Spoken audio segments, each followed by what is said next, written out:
That's fine. Okay, thank you.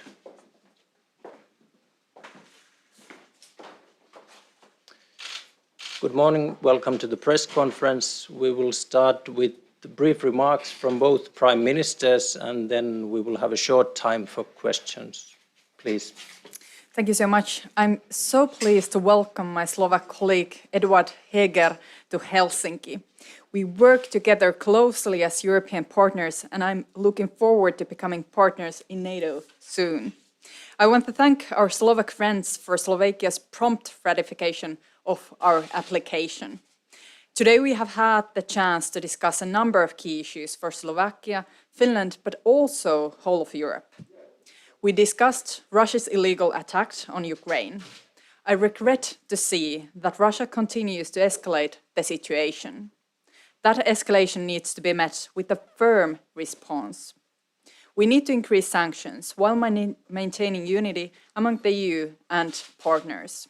And we must support Ukraine as long as needed, including in the reconstruction. Russia is also challenging Europe on other fronts. Another issue that we discussed was countering disinformation. Another recent crisis, the COVID pandemic, also forced us to think about how to best address online disinformation. In Finland, we place a lot of emphasis on media literacy and education as tools for countering disinformation. But on questions like disinformation and radicalization online, it is clear that we also need to act together on the EU level. A lot has already been done, but we need to continue to address the issue. We also discussed education more in detail. In my understanding, the Prime Minister's program here in Finland includes meetings on the subject of the Finnish education system. We have a lot to discuss today. Another question that we addressed was the energy crisis. We have to be clear. We are in this situation of deep energy crisis and accelerating inflation because Russia is using energy as a weapon against Europe. We will continue to work together bilaterally on the EU level and in the future also in NATO. So thank you so much, Edward, of being in Helsinki and for the good discussion today. Thank you very much, ladies and gentlemen. Dear Sanna, thank you for this great meeting that we had together. Thank you for the great cooperation that we have with Finland, with many areas. And as you said, I would like to also go through these areas so we can show our citizens how important it is to build strong relationships, strong allyships, and really work together. And actually, Finland and Slovakia, we both have a similar size of number of citizens, even though your land is much bigger. But many areas that we have in common, and we have to learn, and we can learn from each other. Education system is one of it. But I would like to start with the defense and security as the first area, because this is an important area, especially these days, where we see, as you mentioned, the Russian aggression, brutal aggression in Ukraine. Ukraine is our direct neighbor, and that's why it's so important for us to help them for several reasons. So I'm glad that we're building this cooperation. You have our full support of your joining NATO, which is very important, but I'm also glad that the cooperation worked out into procurement of the equipment of Patria's 76 pieces from Finland, and it shows that we can work together, and it could be also a good role model of showing other countries how we can develop a common projects of building our security and our defense. I also spoke to Viktor Orban just this week to really find out when they will ratify your membership in NATO. And as you know, and he told me that it will be by the end of this year, which is great news and very important on your membership. So when we speak of Ukraine, because it's very related with the defense. Well, we see that Ukraine is under great stress right now because of the winter. Vladimir Putin is killing their energy sources and is really causing a lot of trouble. And if we have the information that around 5 million people is without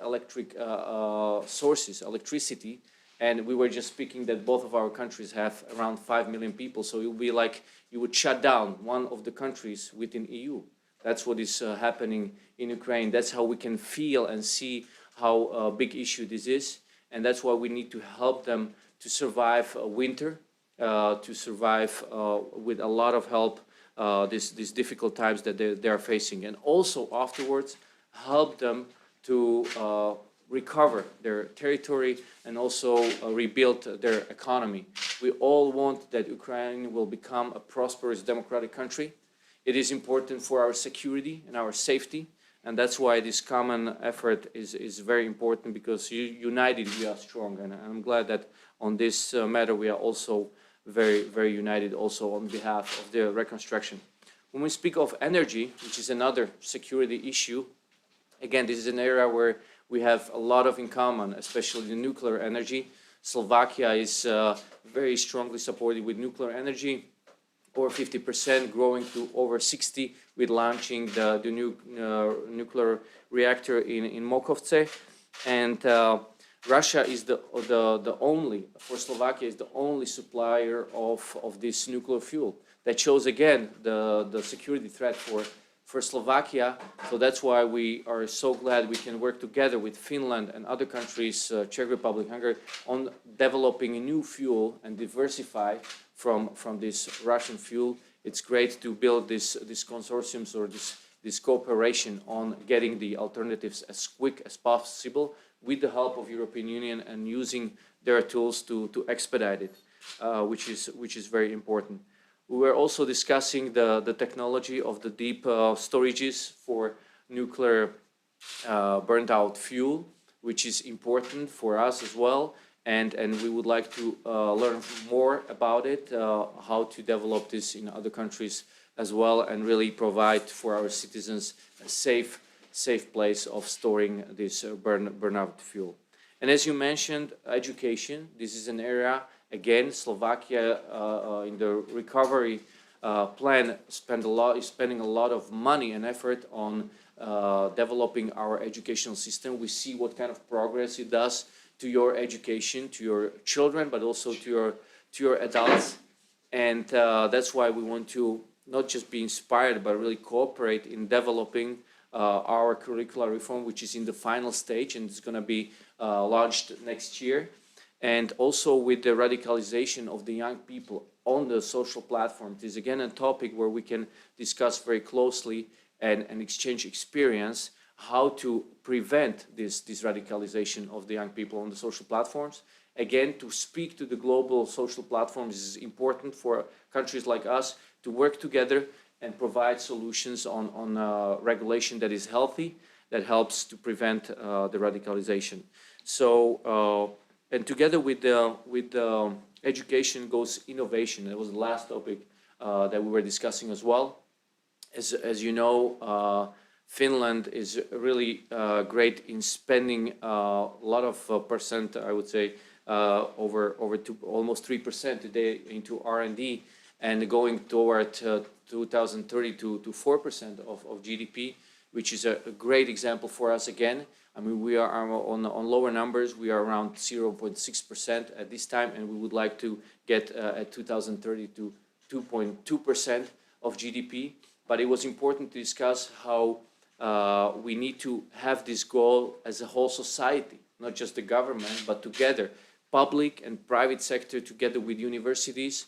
We were sharing on also the meetings, regular meetings, which we are introducing in Slovakia, where entrepreneurs, universities, innovation community, and government meets on a regular basis together to prepare the strategy and to conduct the strategy, to conduct the plan. So again, another area where we can learn from Finland and achieve the results as we see this economy is achieving. So many areas to cooperate. Looking forward.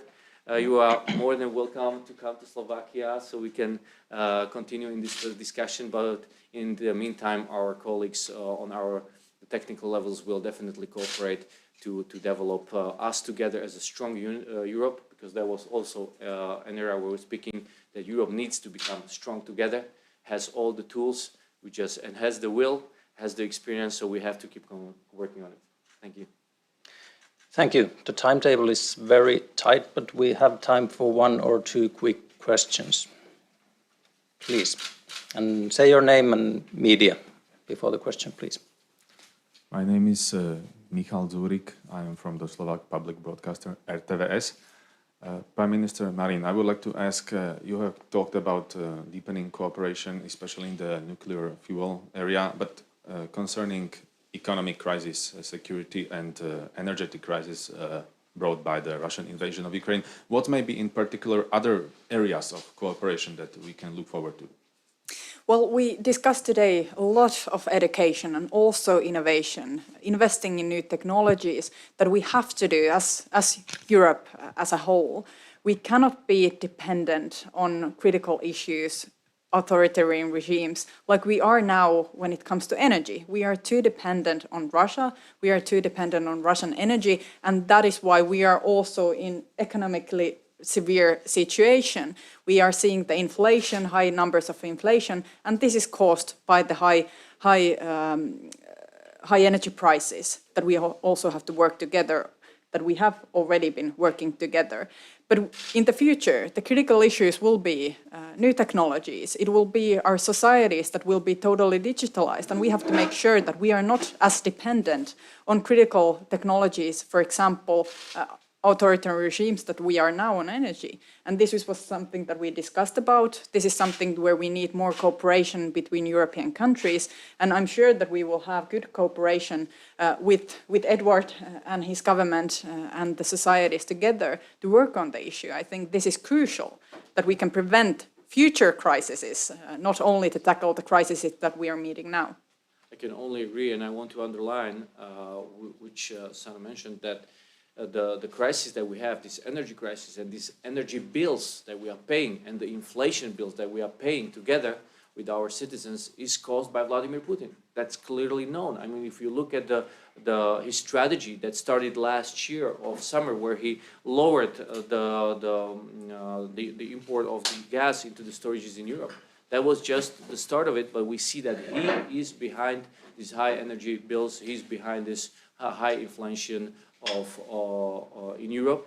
He's really leading this hybrid warfare with Europe, playing with the energies as a sources. The dependency was too long and too deep, and we have to learn from it. That's why we're doing this diversification together. It's painful, but it's needed, and we'll get there. And the same goes for the nuclear fuel. But as Sanna mentioned, it's so important to learn from it and really prevent other crises, but together. That's very important. And what we see, the security is based on military cooperation, is based on energy cooperation, but it's also in education and social platforms. We see there is new threats. We see the propaganda that is going on. Slovakia is an example of it. How big influence the propaganda has on our people, how big influence it has on our youth, how they're getting radical.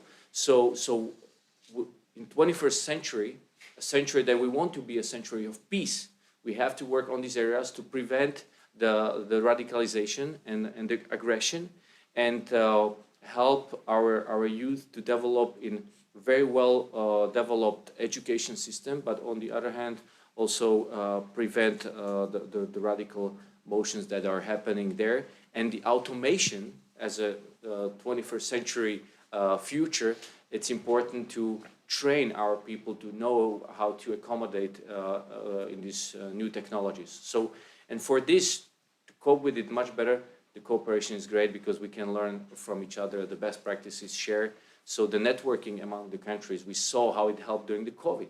We see how it helps with the gas prices. When we unite it, when we cooperate, we much quicker, we get a much better solution. So we'll have to just go from area to area and use this example. Thank you. Unfortunately, we have to close now. Thank you, Prime Ministers. Thank you all. Thank you very much. Thank you so much. And Thank you.